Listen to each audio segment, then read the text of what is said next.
This is Agurick. In this series, I will be restricted to the starting combat level of 3. With my lack of strength, I will need to compensate with ingenuity and resourcefulness to overcome any physical limitations.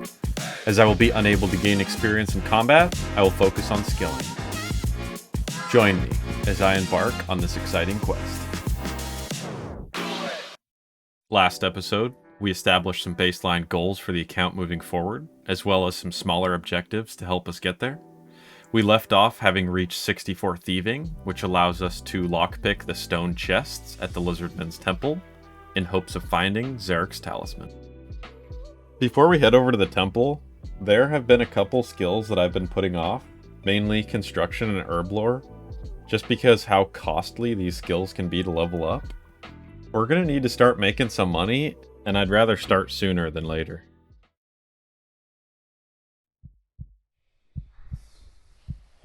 Agurick, it calls to you. What? What was that?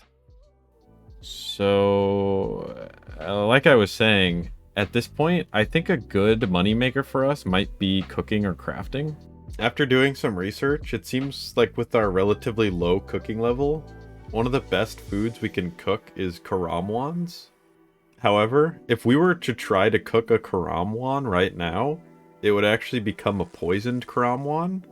We don't actually have the knowledge to be able to cook it thoroughly. We need to complete the quest Tai Buo Wanai Trio. Looking at the wiki for this quest, we have all but one requirement to actually start it, and that would be Jungle Potion. So we're going to need to knock out the Jungle Potion quest before we can start. We're on the island of Karamja, heading over to talk to Trufidus to start the Jungle Potion quest. We talk to him and ask him where everyone in the village has gone off to. He tells us they're afraid and have gone back to the jungle, and he needs to create a potion to commune with the gods. He asks us if we can collect different ingredients around the island, and we accept. The first thing we do is head southwest of the village. We search this marshy jungle vine and find some grimy snakeweed. Now we're heading to the northeast side of the island. We find some grimy argradil in this palm tree. Now in the middle of the village, in this patch of scorched earth, we find some grimy cedo foil. And the last of the 4 ingredients is Valencia moss, which we find in the mining area. Now let's head back to Trufidus and drop off what we've found.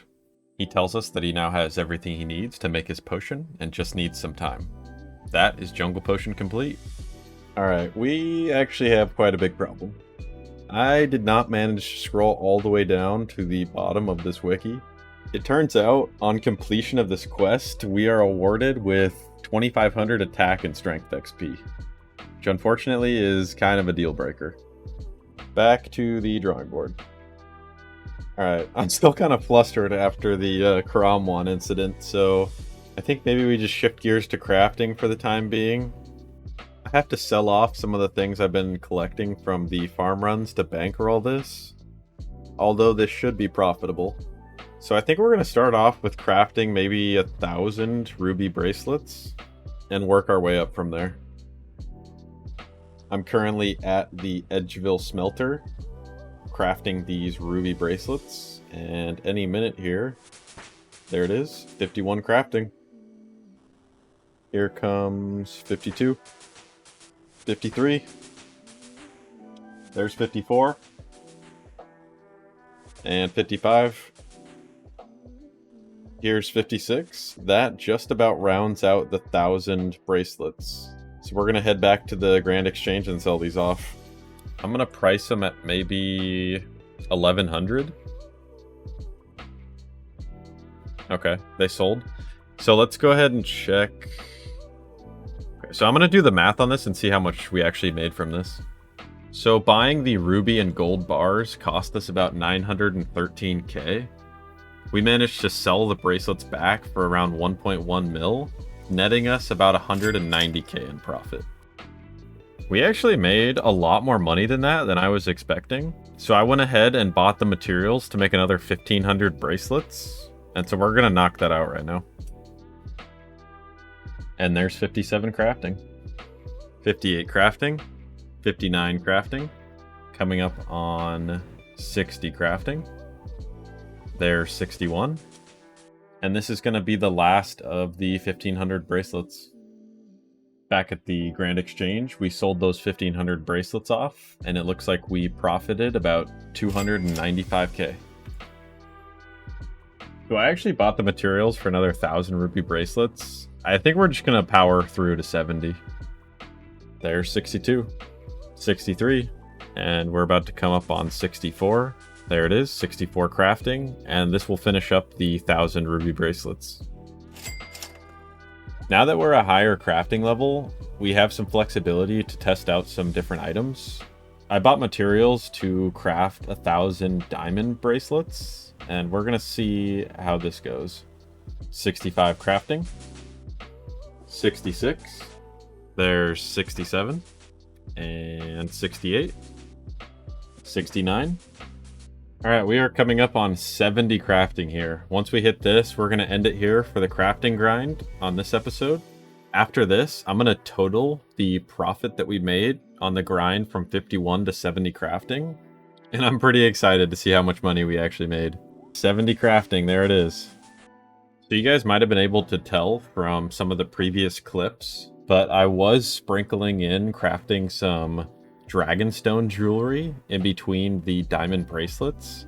I would have focused on just crafting the dragonstone jewelry, as it does have a higher profit margin as well as giving more XP, but the material cost is about 12 times as much, and I really only had the capital to buy around 100 dragonstones at a time. I just got done doing the calculations for our crafting grind.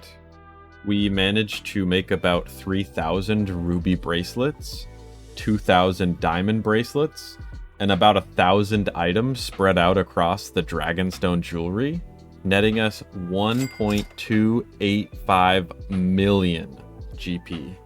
That is a crazy amount, and I'm going to invest at least some of it back into our skills. So I decided if we couldn't make money cooking Karam wands, we might as well spend some of our money that we just made on efficient cooking XP. And just about the best cooking XP you can get is making jugs of wine. I went ahead and bought 3,000 grapes as well as 3,000 jugs of water. I believe this should be enough to push us to 70 cooking. While researching this cooking method, I did find something pretty interesting on the wiki. It says wine ferments on a single 12-second timer that resets each time the player makes a new jug of unfermented wine, whether banked or in their inventory. This pretty much means that we can just keep stacking unfermented wine in our bank and resetting the timer until we're done and get a massive XP drop. Not really useful for anything other than seeing a big number, but I want to do it. Alright, that took me quite a while, but I just finished with the first 1,000 wines, and I believe when I close out of my bank here, we should get the XP drop. Holy shit. 196k cooking experience at one time. That is 61 cooking. We started at 52. I messed up a few times in between and accidentally got some XP, but this is pretty much the next 1,000 wines. And let's see how much we get here. Damn, that feels good. 128k, 66 cooking. Alright, this is the last of the grapes and should mark 70 cooking. There it is. It calls to you.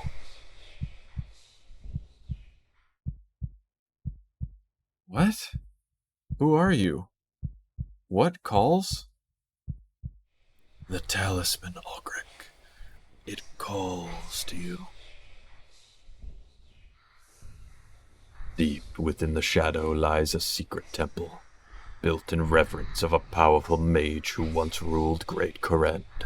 His name was Zarek, a ruler who brought the age of strife upon the land and created the lizardman race. For over a millennia, they have honored him as a great king, his legacy immortalized in the temple's ancient stone walls. Enter, if you dare, and discover the secrets of Zarek and the lizardmen that lie within.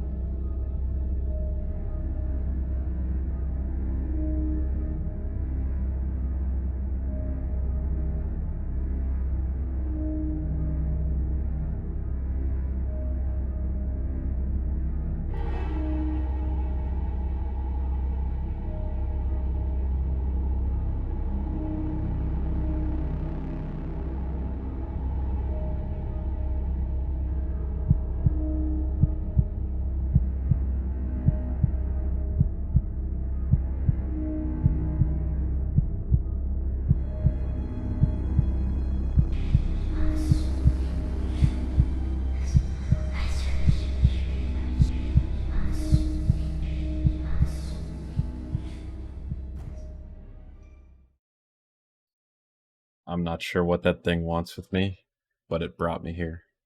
To the chests. For the talisman. Alright, we are off to a good start here. That is 65 thieving. There's 66 thieving. If you guys didn't watch the first episode in the series, we touched on this, but the loot table for the stone chest shows a 1 in 300 chance for Zarek's talisman. I'm prepared to be here for quite a while.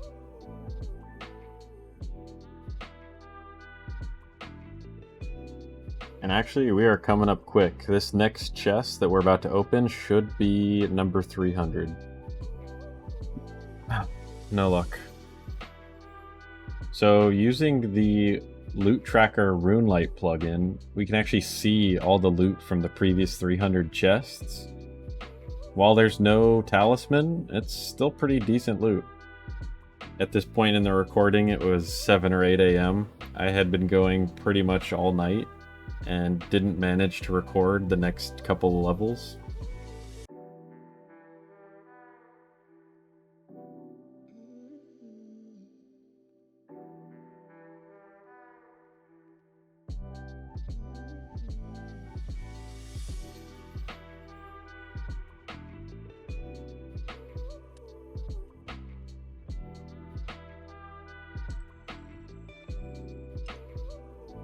Yes! Yes! Oh, yes!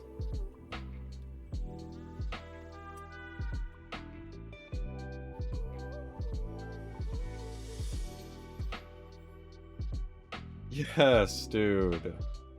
That's so awesome.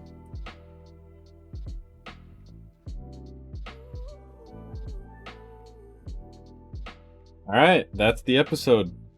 We managed to get our hands on Zarek's talisman. Only took us 776 stone chests lockpicked. And our stats are looking amazing.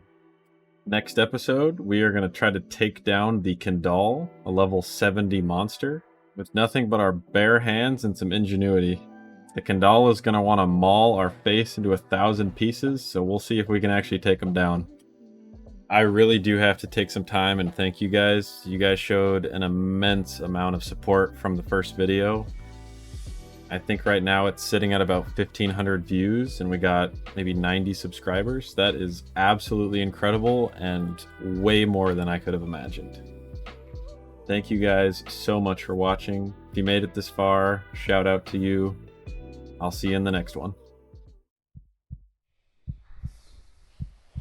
In the name of Zarek, subscribe.